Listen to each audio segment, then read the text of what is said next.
Hey YouTube, it's Steel Orifice here.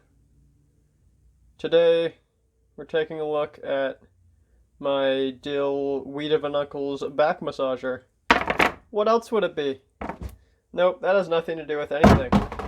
Today we are looking at the Curtis F3, another custom folding knife overview. So I'll start off with a size comparison. This is a titanium frame lock flipper, which is very on brand for me. Here it is with the PM2, PM3, and we'll do a side shot here. It's about a 3.5-inch blade, right in the middle there, about the size of the PM3. So this is a custom folding knife made by Dave Curtis of Curtis Custom Knives. That's curtiscustomknives.com to look him up. He is a veteran that has been building knives for a while now. I'm not sure what branch of the military he was in, but his logo is this crosshair symbol, which I think is brought over from that background. Anyway, he offers great customer service, lifetime warranty for all of his knives, unless you do what I did and take a blowtorch to it, because that's just what I do. Anyway, he offers discounts for military and law enforcement and whatnot. I think it's 10% for anyone who's going to buy his knives. This is, like I said, the F3 medium, and this is the older model. As you can see by the pivot, it has that X in the middle. The new ones have like a milled crosshair X and not a deep one. As you can see on this one, you can actually use a flathead screwdriver to tighten and loosen it, which is what I did. But the new ones, I think you need a special pivot tool because of the hole milling around there. So I appreciate that this model is actually able to be adjusted with basic tools and doesn't require an additional bit for the pivot.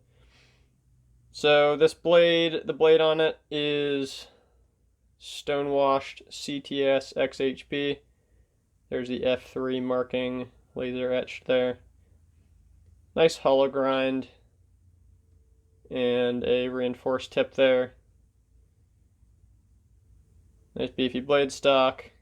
The jimping matches the jimping on the back spacer, which is cool. Wraps around.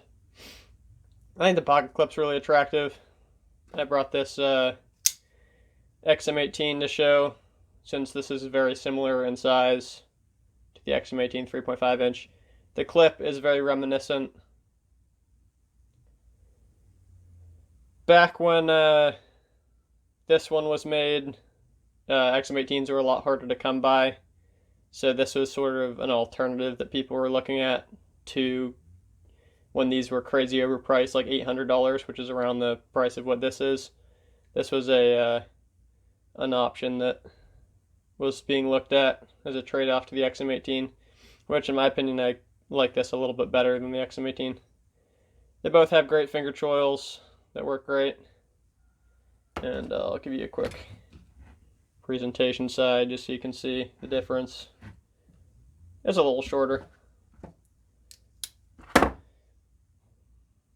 So this one came with a blue pivot, which I then stripped or polished there and left the blue down in the holes, which is cool. I could add some nice little detail. I heat faded this, let me wipe it off for you. I heat faded this, it was dark stonewashed titanium. I'm not sure if the camera's picking it up, but it barely took the color, which is pretty cool actually. You can still see the stonewash up here, and then the stonewash fades away towards the back. because I threw it in some Winx rust remover after I heat anodized it, and I think it had made a really cool effect on there. It's got a lanyard tube, which is what it is. This custom pivot acts as a over travel stop, and it's got a steel lock bar insert. Action, it's running on bearings. It's not drop shut, but it's controlled. At least this one is. Some of them are free droppers, I'm sure. I have this one cranked down. Nice and centered.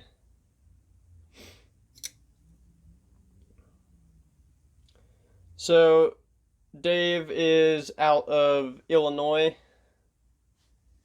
I believe. Excuse me, Indiana. He's out of Indiana. He is a small shop. He's been making custom knives for a long time now. People go back and forth, whether they're mid-techs, whether they're production, whether they're customs. The general consensus seems to be that they're custom knives. He just is able to create them at a very rapid pace. He does use CNC as far as I know.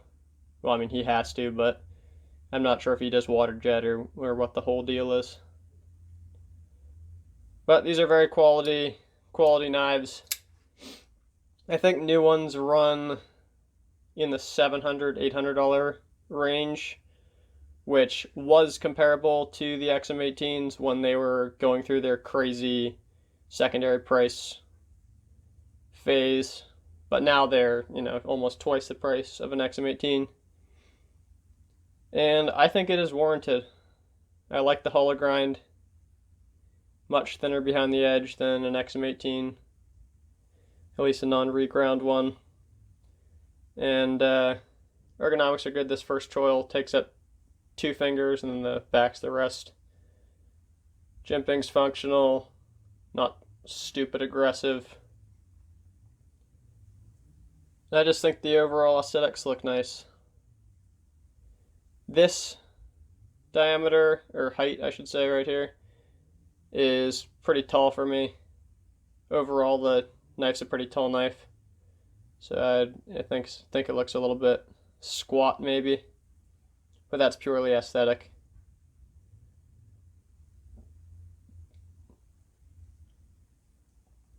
So that's a cool custom knife by Dave Curtis, Curtis Custom Knives.